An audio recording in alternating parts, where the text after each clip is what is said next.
റൂഹിന്റെ പാതി. രചന നുസ്ര അക്ബർ. അവതരണം ഷാഹുൽ മലയിൽ. എഡിറ്റിംഗ് ഷെരീജ് പൂനൂർ. എന്റെ പൊന്നാമി, എനിക്ക് കൊച്ചുണ്ടാവാത്ത നാച്ചു പ്രഗ്നന്റ് ആവാത്ത ഇതുകൊണ്ടല്ല. അവൾ കുറച്ച് സ്പേസ് വേണം തോന്നിയോണ്ട് ഞാനായിട്ട് മാറിക്കൊടുക്കുക. അവൾ നെറ്റിയിൽ കൈവച്ച് അടിച്ചുകൊണ്ട് പറഞ്ഞു, എന്റെ അസ്ലോ നിർത്ത്, അതൊക്കെ എനിക്കറിയില്ലേ. ഞാൻ പറഞ്ഞത് എനിക്കറിയാം, ബട്ട് അന്ന് അവൻ എന്തിനവിടെ വന്നതെന്ന് മാത്രം പറഞ്ഞാൽ മതി. ബാക്കിയൊക്കെ ജസ്റ്റ് ഹാപ്പൻസ്. ഞാൻ വിളിച്ചിട്ടാണ് ഷായി വന്ന് ഞങ്ങളുടെ അവസാനത്തെ കൂടിക്കാഴ്ച. അവളുടെ കണ്ണുകൾ നിറഞ്ഞു. ആമി വേണ്ട, ഇങ്ങനെയാണ് എനിക്കൊന്നും കേൾക്കണ്ട, ഒന്നും അറിയാൻ വേണ്ട. സോറി, ഓർക്കുമ്പോൾ ഒരു വിങ്ങലാടാ. എങ്ങനെയാ നിന്നെ ഒന്ന് പറഞ്ഞ്? എനിക്കറിയാം, പേപ്പേഴ്സിൻ്റെ കാര്യം റെഡിയാക്കാനായിരുന്നു അവൻ. അതെല്ലാം സെറ്റ് ചെയ്ത് അവനെ ഏൽപ്പിക്കാൻ വേണ്ടിയാണ് ഞാൻ വിളിച്ചത്. ആദ്യം എല്ലായിടത്തും അങ്ങോട്ട് പോകാമെന്നാണ് കരുതി. പക്ഷെ അബ്ബയും റൂമിൽ ഇല്ലാത്തതുകൊണ്ട് ഞാൻ അവനെ വിളിച്ച്. മതി, എനിക്ക് അത്ര അറിഞ്ഞാൽ മതി. അസ്ല അവളെ നോക്കി. അവള് മൂളിക്കൊണ്ട് വയലിൽ കൈ ചേർത്ത് ചാരിക്കിടന്നു. ആ ദിവസത്തിലേക്ക് അവളുടെ ഓർമ്മകൾ കുതിച്ചെത്തി. ആമി എവിടെ? ഞാൻ വീട്ടിലുണ്ട്. ഞാൻ വീടിന് മുമ്പിലുണ്ട്, വന്നിട്ട് പേപ്പേഴ്സ് വാങ്ങിക്കൊണ്ട് പോയിക്കോ. ഷായി, നീ എൻ്റെ വീടിന് മുമ്പിലുണ്ടോ? ആന്ന്, വാതിലോർക്ക് വേണേ, നാ വരുന്നു. അവൾ ഓടി വാതിൽ തുറന്നു. പുഞ്ചിരിയോടെ മാറിൽ കൈകെട്ടി നിൽക്കുന്ന ഷായിയെ കണ്ടതും അവളുടെ മുഖം സന്തോഷത്തിൽ വിടർന്നു. എന്താടി അവിടെ പന പോലെ നിൽക്കുന്നത്? പേപ്പേഴ്സ് എടുത്തിട്ട് വാടി. അവൻ ഡോറിൽ ചാരി അവനെ വായി നോക്കുന്ന അവളുടെ മണ്ടയ്ക്കൊരു തട്ട് കൊടുത്തിട്ട് പറഞ്ഞു, ആ അകത്ത് കയറിക്ക്. നിന്റെ അബ്ബയുടെ അല്ലേ? എൻ്റെ ഭാവി അമ്മായിയപ്പൻ. ഇല്ല, അബ്ബയി റൂമിൽ പുറത്തു പോയിരിക്കുക, കുറച്ച് ഷോപ്പിംഗ് ഉണ്ട് അവർക്ക്. നാളെ ഒരു പെണ്ണാണലുണ്ടേ. അവൾ ചിരിയോടെ പറഞ്ഞു. ആർക്കാ? നിന്റെ തന്തക്കോ അതോ റൂമിക്കോ? അവൻ സോഫയിലിരുന്ന് അവൾ നോക്കി ചോദിച്ചു. അവർക്കല്ല, എനിക്ക്. അവൾ മുഖം കൂട്ടിക്കൊണ്ട് പറഞ്ഞു. ആണോ? നിന്നെ കാണാനും കാണിക്കാനും അല്ലേ ഞാനിരിക്കുന്നത്? പിന്നെ നീ വേറെ ആൾക്കുമ്പിലൊന്ന് കാണിക്കണോ? അവനവിടെ കൈ ബാക്കിലേക്ക് പിരിച്ച് അവൾ അവൻ്റെ മടിയിലേക്ക് ഇരുത്തി. ആ ഷായി വേദനിക്കുന്നു കേട്ടോ, കൈ വിടേക്കാം. അവൾ അവൻ്റെ മടിയിൽ കിടന്ന് കുടഞ്ഞു. ആട്ടങ്ങിയിരിക്കടി, ഏതാ സോപ്പ്? അവളുടെ ചെവിക്കരികൾ മണം പിടിച്ചുകൊണ്ട് അവൻ മേളിൽ ചോദിച്ചു. ഏതായാലും നിന്റെ ബ്രാൻഡല്ല. അതെന്നാടി അങ്ങനെ ഒരു ബ്രാൻഡ്? അവനവളുടെ കൈ വിട്ട് ഇടുപ്പിൽ അമർത്തി പിടിച്ചുകൊണ്ട് ചോദിച്ചു. നിനക്ക് പേപ്പേഴ്സ് കൊണ്ടുതരാം, ഇല്ല ശരിയാവില്ല. അവൾ അവൻ്റെ കൈ പിടിക്കാൻ ശ്രമിച്ചുകൊണ്ട് പറഞ്ഞു. അതല്ലേ ഞാൻ നേരത്തെ പറഞ്ഞു, എടുത്തുകൊണ്ട് വന്നു. അപ്പം നിനക്കൊരു കിണുക്കം. അപ്പം തരേണ്ടാങ്ങ് തന്നാൽ കൊണ്ടുവരുമല്ലോ. അവളുടെ കവിളിൽ ഓരോരോ ഉമ്മകൾ നൽകിക്കൊണ്ട് അവൻ പറഞ്ഞു. ഷായി വേണ്ട. വേണ്ട, ചെല്, പേപ്പേഴ്സ് എടുത്തിടുവാ. അവളുടെ കവിളിൽ ഒന്നുകൂടെ അമർത്തി ചുംബിച്ച് അവളെ സ്വതന്ത്രമായിക്കൊണ്ട് അവൻ പറഞ്ഞു. അല്ല, നിനക്ക് ടീ വേണോ ജ്യൂസ് വേണോ? ആദ്യമായിട്ടല്ലേ വീട്ടിൽ? അവൻ്റെ കഴുത്തിലൂടെ കൈയിട്ട് അവൻ്റെ മടിയിൽ തന്നെ ഇരുന്ന് അവൾ ചോദിച്ചു. ഇപ്പം ആദ്യമായിട്ടാണ്, പക്ഷേ ഇനി ഇടയ്ക്കിടയ്ക്ക് വരാലോ. ശരി, അല്ല ഇത് പറ, ജ്യൂസ് ഓർ ടീ? രണ്ടും വേണ്ട, എനിക്ക് കുറച്ച് ഹണി മതി. ഹണിയോ? ഇവിടെ അതൊന്നുമില്ല. അവൾ മുഖം ചുളുക്കി അവളെ നോക്കി. ആരും അറിഞ്ഞില്ലെന്ന്. എൻ്റെ മുമ്പിൽ ഒന്നാന്തരം തേനീച്ച കൂടാൽ ഇരിക്കുന്നത്. ഇത്തിരി തേൻ താടി. അവനിടുപ്പിൽ ഒന്നുകൂടെ മുറുക്കിക്കൊണ്ട് പറഞ്ഞു. തേനീച്ച കൂടുതൽ കയറുമ്പോൾ സൂക്ഷിക്കണം, കുത്തുകൊള്ളും. തേൻ കിട്ടുക മാത്രമല്ല. അത് കുഴപ്പമില്ല, ഒരു കുത്തുണ്ടാലെന്താ, തേൻ കുടിക്കാലോ. പൊന്നുമോ വിട്ടേ, ഞാൻ ജ്യൂസ് എടുക്കാം, അല്ലെങ്കിൽ ഇപ്പം ശരിയാവില്ല. ആമി ഇവിടെ ഇരിക്കുക, എനിക്കിപ്പോൾ ഒന്നും വേണ്ട. നീ എൻ്റെ കൂടെ ഇരിക്കുക, ഞാനിപ്പോൾ പോകും. അവൻ എണീക്കാൻ നിന്ന് അവിടെ കൈ പിടിച്ച് വലിച്ചുകൊണ്ട് പറഞ്ഞു. നോക്കടാ, ഫസ്റ്റ് ടൈം അല്ലേ, ഞാൻ എന്തെങ്കിലും എടുക്കാം. അവൾ അവനെ നോക്കി പറഞ്ഞു. അവൻ തലവിളിക്ക് അവളുടെ കൈ വിട്ടു. അവൾ കിച്ചണിലേക്ക് നടന്നു. അവനവൾക്ക് പുറകെ നടന്നു. നീ അവിടെ പോയിരിക്കും, ഞാൻ അങ്ങോട്ട് കൊണ്ടുവരാം. ഞാൻ വന്നെന്ന് വെച്ചിട്ട് ഇപ്പം എന്താടി? ഞാനൊരു മൂലക്കുന്നോളാം, നീ ഉണ്ടായിക്കോ. അവൻ അതും പറഞ്ഞ് കിച്ചൺ സ്ലാബിൽ കയറിയിരുന്നു. അവൾ ഫ്രിഡ്ജിൽ നിന്ന് സ്ട്രോബെറി എടുത്ത് കഴുകി. നിനക്കിതൊരു വീക്ക്നെസ് ആണല്ലേ? അവൾ കഴുകുന്നതിനിടയിൽ അതിലൊരെണ്ണം എടുത്ത് കടിച്ചുകൊണ്ട് അവൻ ചോദിച്ചു. അവൾ മുഴുവൻ പല്ലും കാട്ടി ചിരിച്ചു. നീ വന്ന അസുല അറിഞ്ഞിക്കണോ? ഇല്ല, അവനോട് പറഞ്ഞിട്ടില്ല. എല്ലാം സെറ്റായെന്ന് പറഞ്ഞ അവനോട് ഇനി ഇതുകൂടി പറയാൻ വയ്യ. അവൾ ജ്യൂസ് ഉണ്ടാക്കാൻ പോയപ്പോൾ അവൻ അവൾക്ക് പുറകിൽ ചെന്ന് നിന്നു. അവിടെ മൂലക്ക് പോയിരിക്കുക. അവൾ ഇടുപ്പിൽ രണ്ടു കൈയും കുത്തിക്കൊണ്ട് പറഞ്ഞു. അവൻ വായിൽ സ്ട്രോബെറി കടിച്ചു പിടിച്ചുകൊണ്ട് അവളുടെ ഇരു കൈ അവൻ്റെ തോളിനെ ചുറ്റി അവളുടെ തുടകളിൽ പിടിച്ചുയർത്തി അവൻ്റെ അരയിലേക്ക് അവളെ ചുറ്റിച്ചു വെച്ചു. അവനെ വിളിക്കാൻ തുനിഞ്ഞ അവളുടെ വായ്ക്ക് മുകളിൽ അവൻ വിരലുകൾ വെച്ച് തടഞ്ഞു. പതിയെ ചുണ്ടുകൾ അവൾക്കടുത്തേക്ക് ചലിപ്പിച്ചു. വായിലുള്ള സ്ട്രോബെറി അവളുടെ വായിലേക്ക് വെച്ച് കൊടുത്തു. അവളെ നുണഞ്ഞുകൊണ്ട് വായിലാക്കി. അവൻ അവളുടെ കണ്ണിലേക്ക് നോക്കിക്കൊണ്ട് പറഞ്ഞു. അവൾ മിഴികൾ വിടർത്തി അവനെ നോക്കി. ആമി കേട്ടില്ലേ? അവൻ്റെ ശബ്ദം അവളുടെ ചുണ്ടുകളിൽ തട്ടി. അവൾ കണ്ണുകൾ ഇറുക്കി അടച്ച് അവൻ്റെ ചുണ്ടിലേക്ക് മെല്ലെ ചുണ്ടുകൾ കോർത്തു. Kissing is an addiction. മാതൃത്വത്തിലും സാഹോദര്യത്തിലും പ്രണയത്തിലും കാമത്തിലുമെല്ലാം ഒഴിച്ചു കൂട്ടാൻ കഴിയാത്തൊരു വസ്തുത. ഇനിയുള്ള കുറച്ച് ഭാഗം റൊമാൻസാണ്, താല്പര്യമില്ലാത്തവർക്ക് സ്കിപ്പ് ചെയ്യാം. അവൻ്റെ ചുണ്ടുകളിലേക്ക് ചുണ്ടുകൾ ചേർത്ത് വെച്ചതും അവനൊരു തരം ലഹരിയോടെ അവളുടെ ചുണ്ടുകളെ സ്വീകരിച്ചു. ചുണ്ടുകളിൽ മാത്രം ഒതുങ്ങിയെന്ന ചുംബനം പതിയെ നാവിനെയും ദന്തങ്ങളെയും കൂട്ടിക്കലർത്തി മൂർച്ചയേറിക്കൊണ്ടിരുന്നു. ഒമിനീരിൽ രക്തശുവ കലർന്നുകൊണ്ടിരുന്നിട്ടും അവനിൽ നിന്നും വിട്ടുമാറാതെ അവളിൽ നിന്നും പിന്മാറാൻ കഴിയാതെ അവനും നിന്നു. ശ്വാസത്തിനായി പിടയുമ്പോൾ മാത്രം ഒരു വേള ചുണ്ടുകളെ മോചിപ്പിച്ചുകൊണ്ട് അവർ വീണ്ടും ചുംബനലേരിൽ അലിഞ്ഞുകൊണ്ടിരുന്നു. അവൾ തളർന്നുകൊണ്ട് അവൻ്റെ ചുണ്ടുകളിൽ നിന്നും പിടിയയക്കാൻ തുനിഞ്ഞതും അവനത് ഏറ്റുപിടിച്ചുകൊണ്ട് അവ പൂർത്തിയാക്കി. കിതപ്പോടെ സ്ലാബിലിരിക്കുമ്പോഴും അവനെ നോക്കാൻ കഴിയാതെ അവൾ തലവും വിട്ടു. അവളുടെ ചുമന്ന് തുടുത്ത മുഖം ആസ്വദിക്കുകയായിരുന്നവൻ. ആമി. അവൻ്റെ കിതപ്പോടെയുള്ള ശ്വാസം അവളിലേക്ക് എത്തി. ഞാൻ ജ്യൂസ് ഉണ്ടാക്കട്ടെ? അവൾ അവനിൽ നിന്ന് മുഖം തിരിച്ചുകൊണ്ട് പറഞ്ഞു. വേണ്ട, എൻ്റെ ദാഹം മാറി. അവൻ ചുണ്ടിലും തടവിക്കൊണ്ട് പറഞ്ഞു. അപ്പം ഇത്? അവൾ കഴുകി വെച്ച സ്ട്രോബെറി നോക്കിക്കൊണ്ട് ചോദിച്ചു. അത് അവിടെ തന്നെ വെച്ചേക്ക്. എൻ്റെ മുമ്പിൽ അതിനേക്കാൾ ചുമന്ന് തൊടുത്ത സ്ട്രോബെറി ഉണ്ടാവുമ്പോൾ പിന്നെന്തിനാ പുളിപ്പ് കൂടിയത്? അവളുടെ ചുവപ്പ് രാശിപ്പെടുന്ന മുഖത്തേക്ക് ഒന്നുകൂടെ നോക്കി തട്ടിക്കൊണ്ട് അവൻ പറഞ്ഞു. പോ അവിടുന്ന്, നീ അവിടെ പോയിരുന്ന ഇല്ല ശരിയാവില്ല. അവനെ തള്ളി മാറ്റിക്കൊണ്ട് അവൾ പറഞ്ഞതും അവൻ അവളിൽ നിന്ന് അല്പം മാറി സ്ലാബിൽ കയറിയിരുന്നു. ഷായി, പേപ്പേഴ്സ് കൊടുത്തിട്ട് നാളെ സാധനം വന്നില്ലെങ്കിൽ?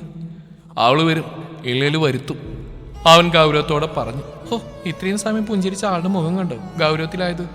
അവൻ ഇടുപ്പിൽ കൈകുത്തിക്കൊണ്ട് പറഞ്ഞു. അവനൊന്ന് അലസമായി പുഞ്ചിരിച്ചു. വോൾട്ടേജ് പോരില്ല മോനെ, അവൾ സ്ട്രോബെറി കട്ട് ചെയ്തിരുന്നിൽ പറഞ്ഞു. നിന്നെ കൊണ്ട് പറ്റുമെങ്കിൽ കൂട്ട്, അവൻ അവളെ മൊത്തത്തിൽ നോക്കിക്കൊണ്ട് പറഞ്ഞു. അയ്യ, ഒന്ന് പോയി. അവൾ തിരിഞ്ഞെന്ന് ജ്യൂസ് ഉണ്ടാക്കാൻ തുടങ്ങി. ഷാഹി, എനിക്ക് എന്നെയാണ് അസ്ലുവിനെയാണ് കൂടുതൽ ഇഷ്ടം? അവൾ ജ്യൂസ് ഗ്ലാസ്സിലേക്ക് പറഞ്ഞുകൊണ്ട് ചോദിച്ചു.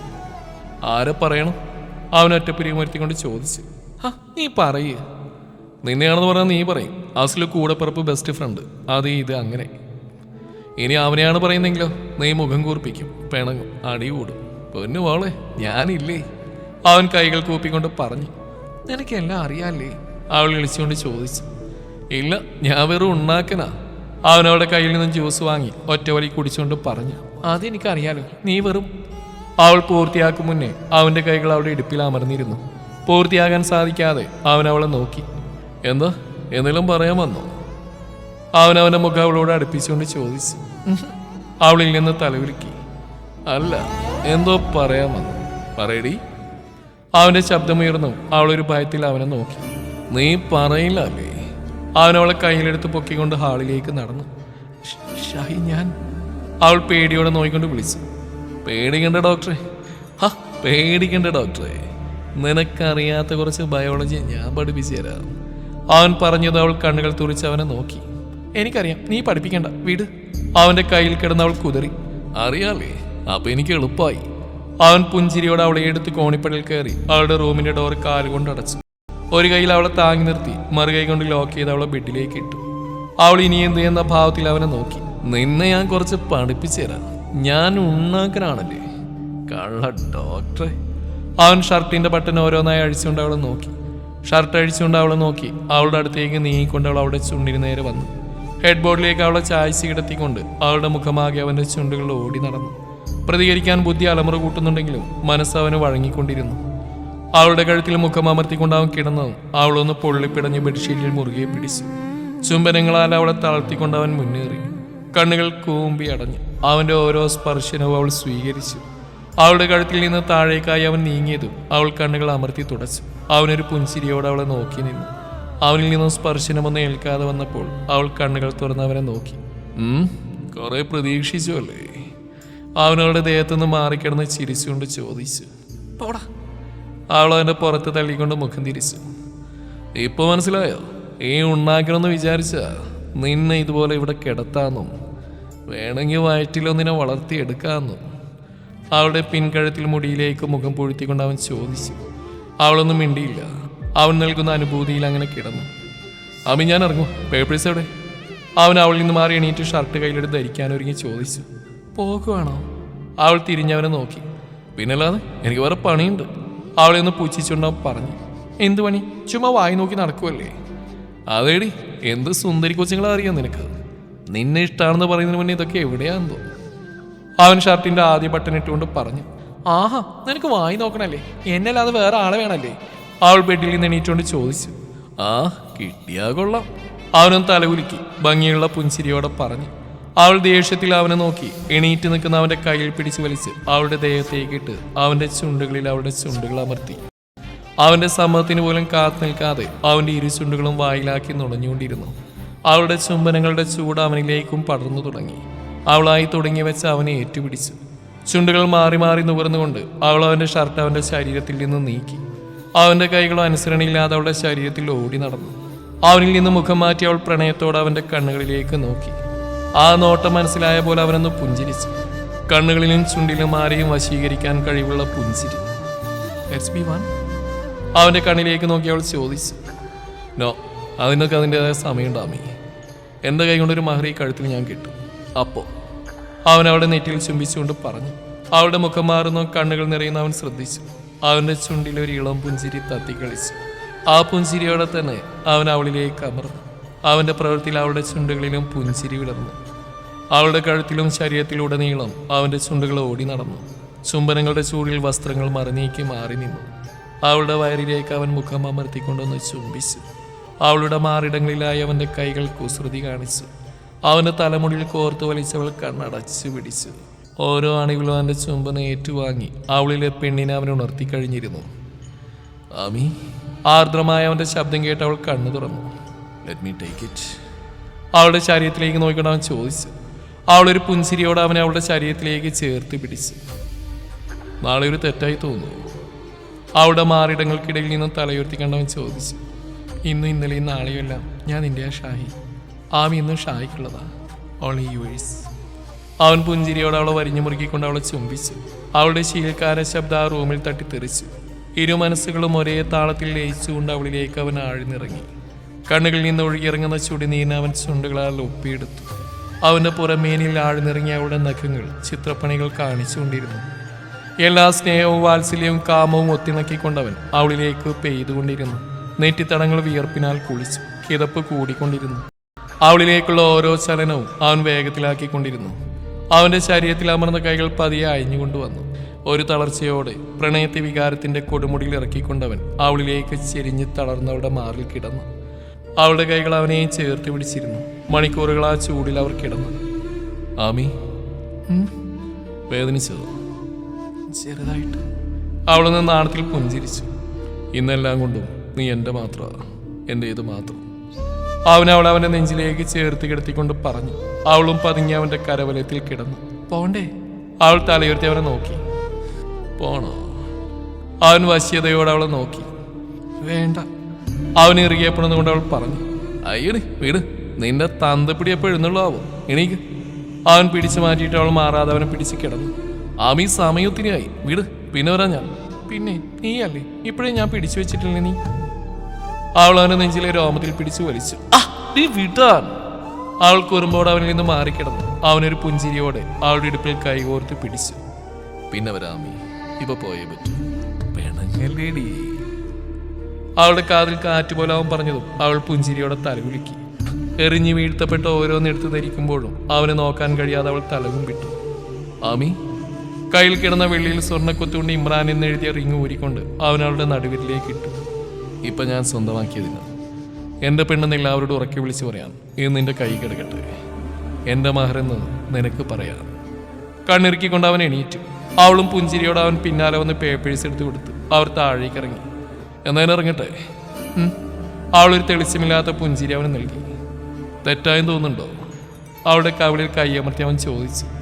ഒരിക്കലുമില്ല. അവൾ ആ ഉള്ളം കയ്യിൽ ചുംബിച്ചു പറഞ്ഞു. അവളുടെ ചുണ്ടിലേക്ക് ഒരിക്കൽ കൂടി ചുണ്ടുകൾ കോർക്കുമ്പോഴാണ് അവന്റെ പുറത്തൊരു ചവിട്ടേറ്റത്. അവന് അവളും കൂടെ കമിഴി നടിച്ച് നിലത്തേക്ക് വീണു. അവൻ കൈകൾ ഉയർത്തി മെല്ലെണീറ്റ് ഒരു കൈയാൽ ആമി എണീപ്പിച്ച് നിർത്തി. ദേഷ്യത്തോടെ തനിക്ക് നേരെ വരുന്ന റിയാനെ കണ്ടതും ആമിയുടെ കണ്ണുകൾ ഭയത്തിൽ നിറഞ്ഞു. അപ്പ. അവളുടെ ചുണ്ടുകൾ മൊഴിഞ്ഞു. അവനൊരു ഞെട്ടിൽ അയാളെ നോക്കി. നീ എന്റെ മോളെ. അവന്റെ കഴുത്തിൽ അമർത്തി പിടിച്ചുകൊണ്ട് അയാൾ പറഞ്ഞു. അപ്പ ഞാനത് പറയട്ടെ. അവന് വിട്. മാറിക്കടി. അവളെ രൂക്ഷമായി നോയിക്കൊണ്ട് അയാൾ ഇമ്രാന്റെ മുഖത്ത് ആഞ്ഞടിച്ചുകൊണ്ടിരുന്നു. എതിർക്കാൻ ശക്തിയും ധൈര്യം ഉണ്ടായിരുന്നിട്ടും അവൻ അനങ്ങിയില്ല, പ്രതികരിച്ചില്ല. തെറ്റ് തന്റെ ഭാഗത്താണ്. ഒരു പിതാവിന്റെ ഭാഗത്തുനിന്ന് ചിന്തിച്ചാൽ റിയാൻ ചെയ്യുന്നതിലൊരു തെറ്റുമില്ല. അയാളുടെ പ്രഹരങ്ങൾ ഏറ്റുവാങ്ങുമ്പോഴും അവന്റെ മനസ്സിൽ അതായിരുന്നു. അപ്പ വീട്ടാൻ എന്തിനാ അവനെ മാത്രം തള്ളിച്ചേർക്കുന്നേ? തെറ്റ് എന്റെ കൂടെയല്ലേ? എന്നെ കൂടി അങ്ങ് കൊല്ല്. അവളെ അയാളുടെ കയ്യിൽ പിടിച്ചു വലിച്ചുകൊണ്ട് പറഞ്ഞു. ആമി, മാറിക്കരാൻ പറഞ്ഞു. ഇവനറിയാം തെറ്റ് അവന്റെ ആണെന്ന്. അല്ലാതെ പ്രതികരിക്കാൻ കഴിയാത്ത മണ്ടറല്ല ഇവൻ. അവളെ കൈകൊണ്ട് മാറ്റിക്കൊണ്ട് അയാൾ വീണ്ടും നിലത്തി വീണെടുക്കുന്ന അവനെ ചവിട്ടി തഴിച്ചുകൊണ്ടിരുന്നു. സോറി, തെറ്റാ. പക്ഷെ അവളെ എനിക്ക് ഇഷ്ടമാണ്. Sorry uncle. അവൻ വായിൽ വന്നിറങ്ങിയ രക്തം പുറത്തേക്ക് തുപ്പിക്കൊണ്ട് പറഞ്ഞു. വേണ്ടാത്തരം ചെയ്തിട്ട് നിന്ന് ന്യായീകരിക്കുന്നോളാ നായിന്റെ മോനെ. അവന്റെ വയറിലേക്ക് ആഞ്ഞു ചവിട്ടിക്കൊണ്ട് അയാൾ പറഞ്ഞതും ഒരലർച്ചയോടെ അവന്റെ വായിൽ നിന്ന് രക്തം പുറത്തേക്ക് ചിന്തി. അപ്പ അവനൊന്നും ചെയ്യല്ലേ, എന്നെ അടിച്ചോ, അവനെ ഒന്നും ചെയ്യല്ലേ അപ്പ, ഇനി അടിച്ചവൻ ചത്തുപോകും അപ്പ, വിട്. അവളെ അയാളുടെ കാലിൽ പിടിച്ച് വീണു. അയാൾ ദേഷ്യത്തോടൊരു കാലിനാൽ അവൾ തള്ളി മാറ്റി കവിളിലേക്ക് ആഞ്ഞടിച്ചു. ചുണ്ടുപൊട്ടി ചോരലിച്ച ഒരു വശത്തേക്ക് അവളുടെ മുഖം ചെരിഞ്ഞു. അവളെ തൊട്ടാറുണ്ടല്ലോ. ഇമ്രാൻ ഒരുവിധം നിലത്തുനിന്ന് വേച്ചെണീറ്റ് അയാൾക്ക് നേരെ നിന്ന് ചീറി. അപ്പൊ നിനക്ക് ശൗര്യമുണ്ട്, കാണട്ടെ. അയാൾ ഒരിക്കൽ കൂടി ആമിയുടെ മുഖത്തേക്ക് അടിച്ച് കൈയെടുത്ത് അയാളുടെ കവിളൊരു വശത്തേക്ക് ചെരിഞ്ഞു. കൈ കുടഞ്ഞുകൊണ്ട് ഇമ്രാൻ അപ്പുറത്ത് നിൽക്കുന്ന ആമിയെ ചേർത്ത് പിടിച്ചു. ഇവളെ തൊട്ടാ ആ കൈ ഞാൻ വിട്ടും, തന്തയാണെങ്കിലും മറ്റാരാണെങ്കിലും. അവൾ കരഞ്ഞുകൊണ്ട് അവനെ ഇറുകെ പുണർന്നു. ശരവേഗത്തിൽ ഇമ്രാൻ അയാളെ ചവിട്ടി. ബാലൻസ് കിട്ടാതെ അവൻ നിലത്തേക്ക് വീണതും അവളുടെ കൈ പിടിച്ച് അയാൾ മുകളിൽ അവളുടെ റൂമിലേക്ക് വലിച്ചഴച്ച് കൊണ്ടുപോയി. ആമി! അവൻ നിലത്ത് കിടന്ന് ആർത്തു. വേഗണീറ്റ് അവൾക്ക് നേരെ ചെന്ന് അയാൾ അടിച്ച് നിലത്തേക്ക് ഇട്ടു.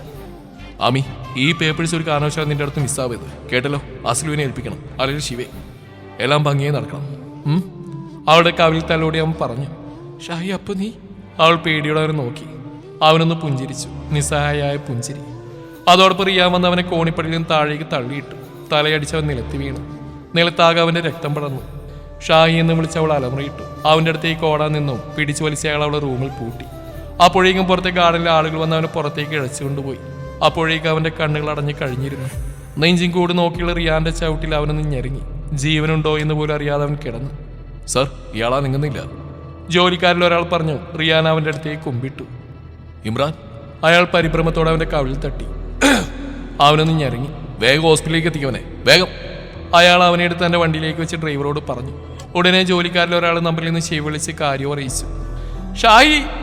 റൂമിന്റെ ജനലിലൂടെ അവന്റെ രക്തം ചിന്തിയ ശരീരം കൊണ്ട് കാറ് കുതിക്കുന്നവൾ കണ്ടു. അപ്പ അവരെന്തെങ്കിലും സംഭവിച്ച അപ്പ പിന്നെ ജീവനോടെ കാണില്ല അപ്പ, കൊന്നു കളയ അസ്ലു, അതിനേക്കാൾ ഭയാനകമായിട്ട് അപ്പ.